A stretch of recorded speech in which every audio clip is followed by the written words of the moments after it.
अक्सर हम लोग देखते हैं ऐसा सिचुएशन बहुत बार हो जाता है जहाँ पर पुलिस ऑफिसर बिना एफआईआर दर्ज किए आपको वापस भेज देते और वो लोग ये भी कहने लगते हैं दैट ये सारे केसेस का कोई बुनियाद नहीं है, ये एब्सोल्युटली बेसलेस है, इसलिए हम लोग एफआईआर दर्ज नहीं करेंगे, आपको डांट करके डरा कर धमका करके भगा देते। आज के इस वीडियो में मैं एक ऐसे केस लॉ डिस्कस करूंगी, सुप्रीम कोर्ट केस, और कौन सा स्टेप्स लेना है, कौन सा एटीट्यूड पुलिस ऑफिसर को रखना है जहां पर कोई भी इंसान एक केस को लेकर के पुलिस थाने जाते हैं तो किस तरीके से उसको डील करना चाहिए। और ऐसा केसेस ये एक डेली ऑकरेंस है जहां पर कोई बड़े आदमी होंगे तो उनका एफआईआर मतलब क्राइम होने से पहले ही रजिस्टर हो जाता है, और जहां पर कोई आम जनता होता है उसको लतिया कर भगा दिया जाता है। तो चलिए जान लेते हैं आपको कौन सा स्टेप्स उठाना है अगर आपका एफआईआर पुलिस ऑफिसर रजिस्टर नहीं करते हैं, जो कि हम लोग डिस्कस करेंगे honourable supreme court of India के द्वारा डिसाइड किया गया ये केस का रेफरेंस लेकर के। सो हाय एवरीवन, मैं हूं एडवोकेट पापिया और आप देख रहे हो डिकोड द लॉ, जहां पर सिंपल सी लैंग्वेज में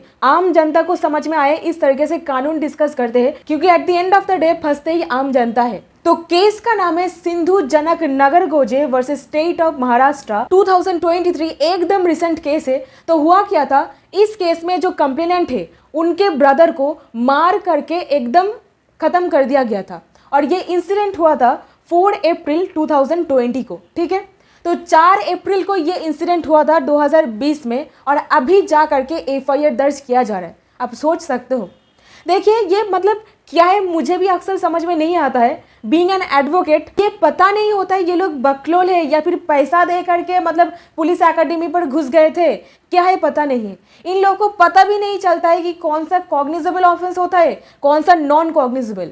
यहाँ पर किसी को मार के एकदम मौत के घाट उतार दिया गया था और पुलिस ऑफिसर बोल रहे हैं क्या ये कोई कॉग्निजेबल ऑफेंस नहीं हुआ है। तो मार के किसी को मार डाला जा रहा है पीट पीट करके, अगर ये कॉग्निजेबल ये सीरियस ऑफेंस नहीं होगा तो कौन सा ऑफेंस होगा। ऐसे ही केसेस पर section 154 of the CrPC cognizable cases पर एफआईआर दर्ज करना मैंडेटरी होता है। यहाँ पर पुलिस ऑफिसर का कोई डिस्क्रिशनरी पावर नहीं दिया गया है। तो कुछ करप्ट पुलिस ऑफिसर है जो चंद पैसों के नाम पर ये सारे मतलब केसेस को एकदम नेग्लेक्ट कर देते हैं, एफआईआर वगैरह दर्ज करने का कोई प्रयोजनीयता ही नहीं समझने लगते हैं। तो honourable supreme court of India यहाँ पर डिटेल में ऐसा कुछ गाइडलाइंस पास किए जहां पर ऐसा कोई भी केस पुलिस ऑफिसर के सामने आ रहा है तो उनको किस तरीके से बर्ताव करना चाहिए। और let me tell you one thing, मैं एक आपको ऐसा सजेशन देने वाली हूँ जो कि आप सभी लोगों को करना है। अगर आपके साथ भी कुछ ऐसा सिचुएशन जो ये केस में हुआ था, एक ब्रदर के साथ ऐसा रवैया होता है, तो हर एक पुलिस ऑफिसर के बारे में बात नहीं कर रही हूँ, जो करप्ट है उसके बारे में यहाँ पर बात किया जा रहा है। तो कानून ये कहता है जहां पर एक कॉग्निजेबल यानी कि सीरियस ऑफेंस हुआ है एफआईआर दर्ज करना मैंडेटरी होता है, इट इज ऑब्लिगेटरी। इसको clearly honourable supreme court of India के द्वारा ललिता कुमारी versus state of Uttar Pradesh में एकदम इनग्राफ्ट करके दिया गया है दैट पुलिस ऑफिसर को एफआईआर रजिस्टर करना ही पड़ेगा, दैट इज मैंडेटरी। ललिता कुमारी का जो गाइडलाइन है ये हर एक पुलिस ऑफिसर को फॉलो करना पड़ता है। अगर ये फॉलो नहीं करते हैं सो दैट्स माई सजेशन, उनका नौकरी भी जा सकता है। तो अगर आपके साथ ऐसा कुछ होता है तो आप एक डिसिप्लिनरी इंक्वायरी बिठाने के लिए उस ऑफिसर के अगेंस्ट जरूर कोर्ट के सामने जा करके एप्लीकेशन डालिएगा। तो हुआ क्या था, जिनका डेथ हो गया था विक्टिम, उनका ब्रदर पुलिस स्टेशन में एफआईआर दर्ज करवाने के लिए गए थे, उनका एफआईआर तो नहीं लिया गया। उसके बाद ऐसा सिचुएशन देख करके वो हायर अथॉरिटी के पास जाते हैं उनका कंप्लेंट ले करके, वहां से भी जाहिर सा बात है कोई मतलब फायदा होता नहीं है। अभी ये सीधे पहुंच जाते हैं एक रिट पिटिशन के तहत ऑनरेबल हाई कोर्ट के पास, Bombay high court. But Bombay high court क्या करते हैं, सीधे सीधे ये पिटिशन को डिसमिस कर देते हैं, रिजेक्ट कर देते हैं, बोलते हैं कि ये मेंटेनेबल नहीं है। अभी कौन सा चीज जहां पर एक इंसान को पीट पीट करके मार डाला गया है, अब ऐसे सिचुएशन पर बॉम्बे हाई कोर्ट को कौन सा ऐसा एविडेंस था जो मजबूर कर दिया कि honourable high court FIR register करवाने के लिए डायरेक्शन देने से मना कर दिए। ऐसा कौन सा एविडेंस था? पूरा मैं जजमेंट चार्ट डाली बट मेरे को कोई ऐसा पॉइंट सामने नहीं आया। खैर अभी ये केस सीधा पहुंच जाता है honourable supreme court of India के पास एक एसएलपी यानी कि स्पेशल लीव पिटीशन के तहत। क्रिमिनल अपील नंबर ये रहा आपके सामने। अब यहाँ पर होता क्या है, ऑनरेबल सुप्रीम कोर्ट डिटेल में डिस्कस करते हैं हर एक चीज को। सुप्रीम कोर्ट यहाँ पर ललिता कुमारी केस को भी बोलते हैं क्योंकि ये एक बहुत ही लैंडमार्क केस है। आप लोगों को मैं बोल रही हूँ इस केस को एकदम दिमाग में घुसा लीजिए एफआईआर के ऊपर।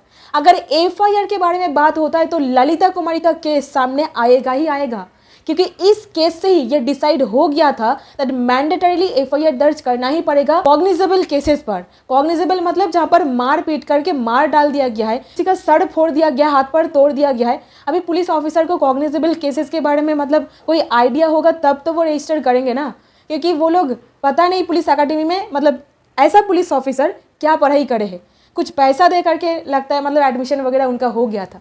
खैर सुप्रीम कोर्ट यहाँ पर कुछ गाइडलाइंस पास किए। Number 1 mandatory registration of FIR, ये ऑब्लिगेटरी है। नंबर 2 प्रिलिमिनरी इंक्वायरी, जहां पर एक्सप्लिसिटली मतलब on the face of it देख करके ये पता नहीं चल पा रहा है कि वो एक सीरियस ऑफेंस हुआ है, तो वहां पर एक प्रिलिमिनरी इंक्वायरी पुलिस ऑफिसर को करना ही पड़ेगा, ये डिस्क्लोज करवाने के लिए दैट एक कॉग्निजेबल ऑफेंस हुआ है ऐसा। Next guideline inquiry outcome, inquiry करने के बाद जो रिजल्ट आपके सामने आ रहा है उसको 1 हफ्ते के अंदर अंदर जो इंसान कंप्लेन किए है, इन्फॉर्मेंट है, उनको बताना ही पड़ेगा। ठीक है, देखिए पुलिस ऑफिसर का बहुत बड़ा रिस्पॉन्सिबिलिटी होता है लॉ एंड ऑर्डर को एकदम ग्राउंड लेवल पर मेंटेन करके रखने का।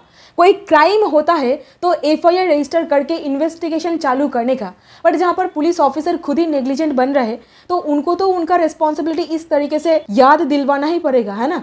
तो सुप्रीम कोर्ट क्लियरली यहाँ पर बोल दिए, जो इंसान बोल पा रहा है कौन सा इंसान उसको पीटा है, कौन सा इंसान का हाथ था उसको मतलब इस तरीके का इंजुरी पहुंचा है और जिसके चलते उनका डेथ हो गया, वो बिल्कुल क्लियरली बता पा रहे हैं, तो कौन सा एविडेंस आपको मजबूर किया ये बोलने के लिए दैट ये कोई कॉग्निजेबल ऑफेंस है ही नहीं।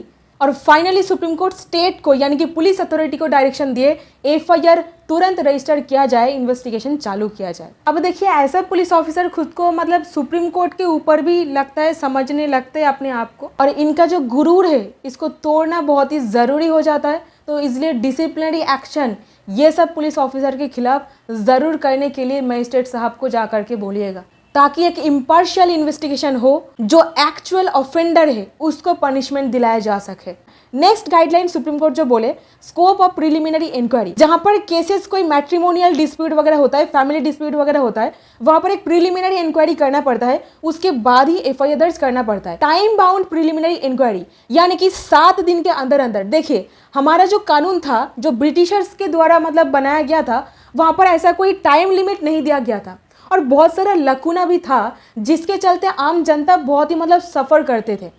मतलब सालों साल केस लटकता हुआ चला जा रहा है, कोई मतलब इसका अता पता नहीं है ये कब जा करके फाइनली डिसाइड होगा। तो यहाँ पर डिसाइड कर दिया गया है कि 7 दिन के अंदर अंदर 7 डेज के अंदर अंदर इसको फाइनल करना ही पड़ेगा। So time bound preliminary inquiry के बारे में यहाँ पर बोला गया है, यानी कि देश के हर एक पुलिस ऑफिसर जो प्रिलिमिनरी इंक्वायरी करने वाले हैं उनको 7 दिन के अंदर अंदर इसको कंप्लीट करना पड़ेगा। नेक्स्ट जनरल डायरी, यहाँ पर ही सबसे मतलब गड़बड़ वाला काम होता है। तो पुलिस ऑफिसर को जो एक जीडी जनरल डायरी मेंटेन करना पड़ता है, वहाँ पर हर एक डिटेल्स एकदम लिखना पड़ता है, कौन सा दिन में कौन सा चीज़ उनको पता लग पा रहा है, ठीक है ना। तो इस तरीके से जनरल डायरी में इनकॉर्पोरेट करना ही पड़ेगा हर एक चीज़ जो इन्वेस्टिगेशन के दौरान उठ करके सामने आ रहा है। और लास्ट और आखिरी that is reflection of delay, अगर कोई डिले होता है, कौन सा चीज के लिए डिले हुआ, ये हर एक चीज को मेंशन करना पड़ेगा रिकॉर्ड के अंदर जो इन्वेस्टिगेशन के दौरान मेंटेन किया जा रहा है।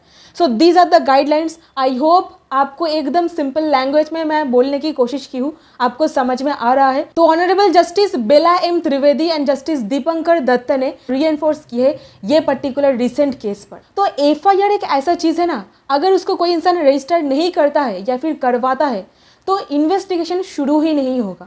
So that's it in this video. I hope कुछ वैल्यू मिला है। अगर मिला है एक लाइक करके चैनल को सब्सक्राइब करके दोस्तों के साथ शेयर कीजिए, उनको भी जागरूक बनाइए। Thank you so much for watching this video.